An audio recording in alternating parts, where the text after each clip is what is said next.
ओला electric के shares में मंगलवार को भारी गिरावट दर्ज की गई, जो अपने आईपीओ प्राइस 76 रुपये से नीचे चला गया और एनएसई पर 74.84 रुपये का निचला स्तर छू लिया। ये गिरावट सिर्फ ओला इलेक्ट्रिक के लिए ही नहीं बल्कि उन हजारों रिटेल इन्वेस्टर्स के लिए भी एक झटका है जिन्होंने इस इलेक्ट्रिक व्हीकल रेवोल्यूशन का हिस्सा बनने के उद्देश्य से कंपनी में इन्वेस्ट किया था। 9 अगस्त को लिस्टिंग के समय से अब तक ये स्टॉक 23% गिर चुका है, जो निवेशकों के भरोसे को झटका देने वाला है। भारत में एक स्टार्टअप के रूप में ओला इलेक्ट्रिक का ये उतार चढ़ाव न केवल इन्वेस्टर्स के लिए चिंता का विषय है, बल्कि इलेक्ट्रिक वाहनों में रुचि रखने वाले पूरे इकोसिस्टम के लिए भी एक इम्पॉर्टेंट संकेत है। जब ओला इलेक्ट्रिक ने अपनी पब्लिक लिस्टिंग की थी तब इसकी गूंज भारत के युवा स्टार्टअप समर्थकों में भी थी। कुछ ही दिनों में 20% बढ़कर 157.40 रुपये का उच्च स्तर छूने के बाद इन्वेस्टर्स ने उम्मीद की थी कि ये स्टॉक मजबूत बना रहेगा। हालांकि इसके बाद से ओला इलेक्ट्रिक को सेवा गुणवत्ता और ग्राहक संतुष्टि के मुद्दों पर कई नेगेटिव रिपोर्ट्स का सामना करना पड़ा, जो इस गिरावट का एक बड़ा कारण माना जा रहा है।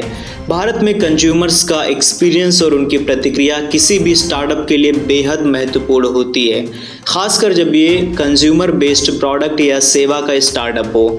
स्टार्टअप कम्युनिटी में ओला इलेक्ट्रिक का ये एक संघर्ष एक बहुत बड़ा उदाहरण है कि कैसे बढ़ते स्टार्टअप्स के लिए सिर्फ बड़े मार्केट में कदम रखना ही काफ़ी नहीं है, बल्कि कस्टमर्स का भरोसा बनाना भी उतना ही इम्पॉर्टेंट है।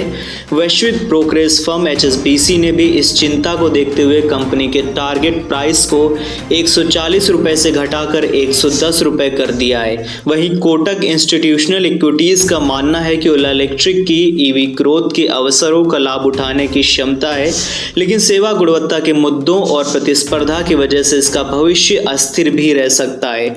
भारतीय स्टॉक मार्केट का मौजूदा डाउन ट्रेंड और ऑटो सेक्टर में बिकवाली का दौर भी ओला इलेक्ट्रिक जैसी कंपनीज को प्रभावित कर रहा है। एक्सपर्ट्स का मानना है कि ओला इलेक्ट्रिक को यदि अपने इन्वेस्टर्स का भरोसा फिर से हासिल करना है तो उसे अपनी सर्विस क्वालिटी को सुधारना होगा। ओला इलेक्ट्रिक का ये एग्जाम्पल भारतीय स्टार्टअप्स के लिए एक इम्पॉर्टेंट लर्निंग हो सकता है। इन्वेस्टर्स का भरोसा बरकरार रखना और गुणवत्ता पर ध्यान देना किसी भी तेजी से बढ़ते स्टार्टअप के लिए बहुत ज़्यादा इम्पॉर्टेंट हो जाता है।